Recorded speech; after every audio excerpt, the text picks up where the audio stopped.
Hello, what's up, guys? It's Christian from SPACETOOls agency. Today we will discuss sales goals. Now, many of you are asking me how to set up sales goals. And this topic is really, I could do a million videos about that. It's super important to do this right. But before we deep dive into techniques and ways how to create and set up these goals, let me start on a high level, because it usually all starts with an expectation of either your investor, if you're a startup that raised money, so your investors have financial expectations, or you as a founder, as a CEO, or your boss, your CEO, if you are a sales manager, they have financial expectations. And then this is the starting point. And it's really important to be able not to defend yourself against ambitious goals, but to find a way how to set up the goals that make sense, that are ambitious, but that will also motivate you and help you within the whole work, the whole adventure. Because there are also sales goals that can literally ruin your life and destroy your business.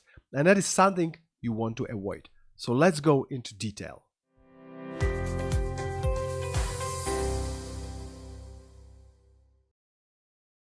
So the most common scenario that can happen is that you will set up a sales goal. It will look like this.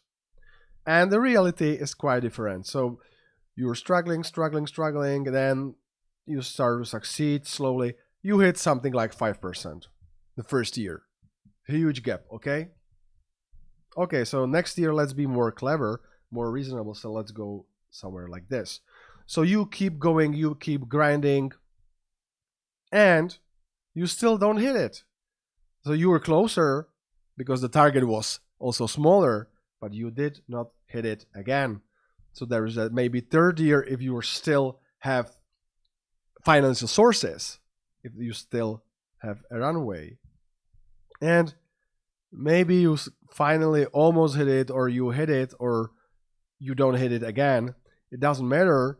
The point is that after this period of time, you will be probably very tired, stressed of all these things that happened on the way.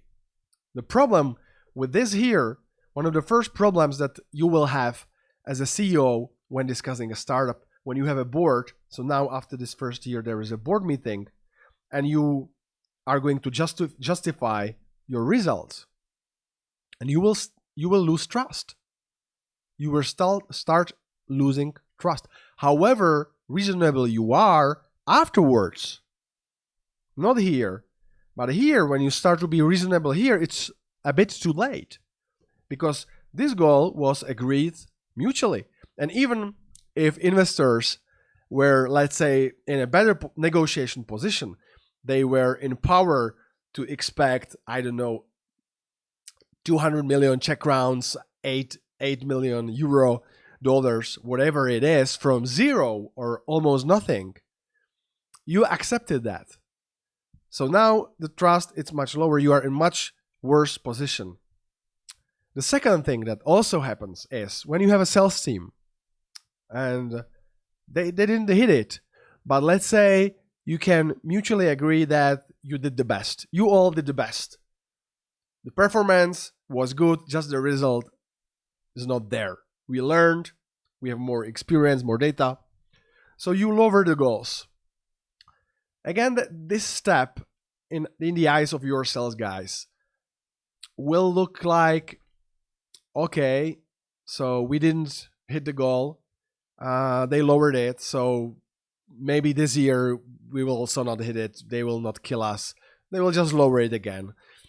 The spirit may become like this, and that's really bad. Okay, so in general, lowering goals for your sales team is not a good step.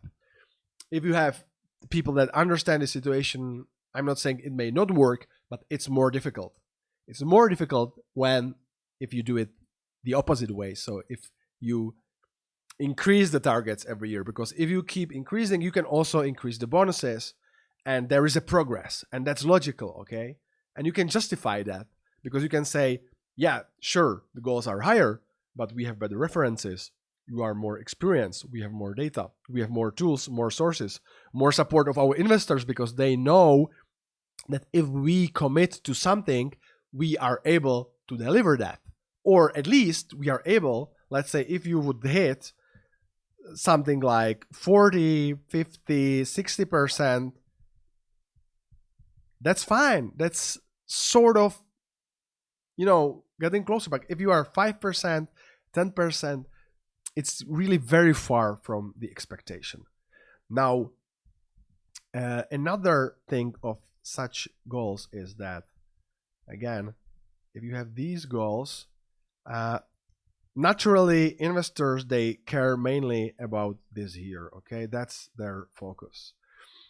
They want to see you here, and they will keep asking, when are you going to be somewhere in this area?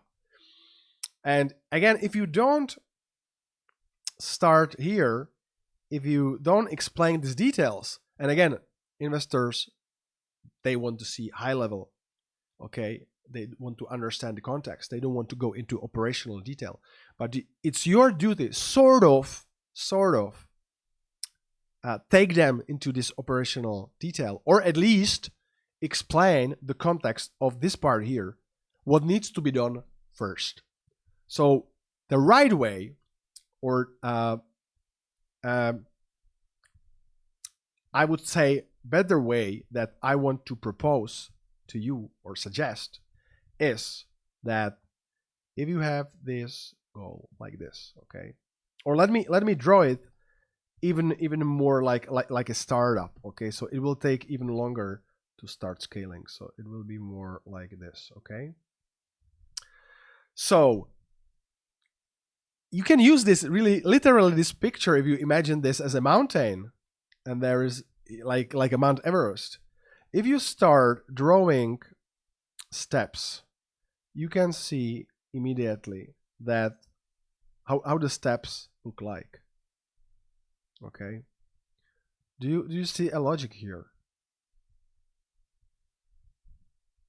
Maybe you already guess where I'm heading. So the first thing that you can realize here is that it takes so much time to find out a way how to sell, how to do it, get the first references, get the first big contract, first big customer, to find out the ways how to succeed. And then here you start scaling, okay? So this it's also important. I'm not saying it's easy, but it's doable. It's much more doable because you have this experience, and this is the hardest part here. This is where most of the startups fail. Most of entrepreneurs fail because this is really hard. Psychologically, it's hard because you have to do so much and you don't see the results. And actually, it's very similar with I'm just building a YouTube channel, and when I discuss it with professionals who did it, it's the same. It takes so much time to create videos, to do something, and you see no results. Okay, you can also imagine like being a professional sportsman. If you want to go from 0 in 4 years to Olympics and you are just starting, how can you justify that? But if you commit to that, you can even kill yourself when you do a professional sport. There have to be milestones, and it's your duty as a CEO or towards an investor or as a sales manager towards a CEO to explain what is happening here and what has to be done first. And I'm not saying that you should say, oh, this goal, it's too hard, we shouldn't do that like an excuse. No. You can even say, this goal is perfect, I'm actually heading much higher, but the question is time. And there are things on the way that you cannot have absolutely direct influence, okay? So, for example, if you're a potential customer and it's a government, it's a defense sector, automotive, car manufacturer, and they will say, okay, thanks for the offer, thanks for everything. Now we need a few months to test, or we need this and that. Sure, you can influence that, but there are things, internal processes, simply the way how you get the biggest contract. You may start with a small contract and then go step by step. And this may really take 1 to 3 years in certain businesses where there is a long sales cycle. And money will not boost that. Okay? We are talking pure, honest business without bribe. Money will not do everything. They cannot boost that. And you have to be able to explain this. And you have to be reasonable. And you have to go into detail and really see what are the milestones. What do you need to hit these milestones first? What has to happen before you start scaling? And if you are able to explain that, then investors will support you. Also, if you are able to explain this here at the beginning, okay, explain. Then when we go back to the previous slide, when you have to justify your 5% or whatever was the result, you are in different position, because you can say, yes, we did not hit the target, but as you remember, I was explaining the situation, and actually you can see that I expected us to land here, and we are actually here. So you can see that we did bigger progress than I told you that we probably will. We are still not here, but we are in a perfect position to start scaling. So now if we invest this and this sources and time and people and your contacts, dear investor, and your knowledge and your network, then we can scale and we can hit this target. It's totally different atmosphere, totally different position for the negotiation. All right. So please don't forget that.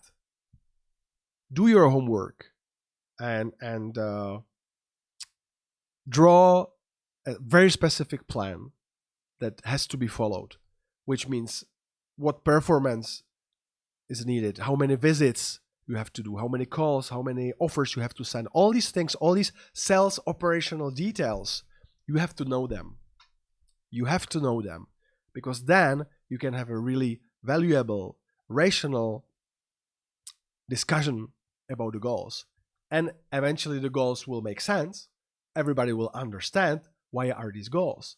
So then people will be also much more motivated to do that if they understand why we do that. What happens if we hit this goal? What happens if we hit this milestone? What power, position, what feeling will it give to us for the next endeavors? Okay, and that is important. So this was the high level context of sales goals. And in the next chapters, we will go more into details, how to build these steps, how to understand what needs to be done, how to set up all these performance things, all the details around, to be able to reach these goals, to have reasonable goals, and to succeed in your business. If you liked it, subscribe or share, like it, and see you in the next chapter. I wish you all the best. See you. Bye.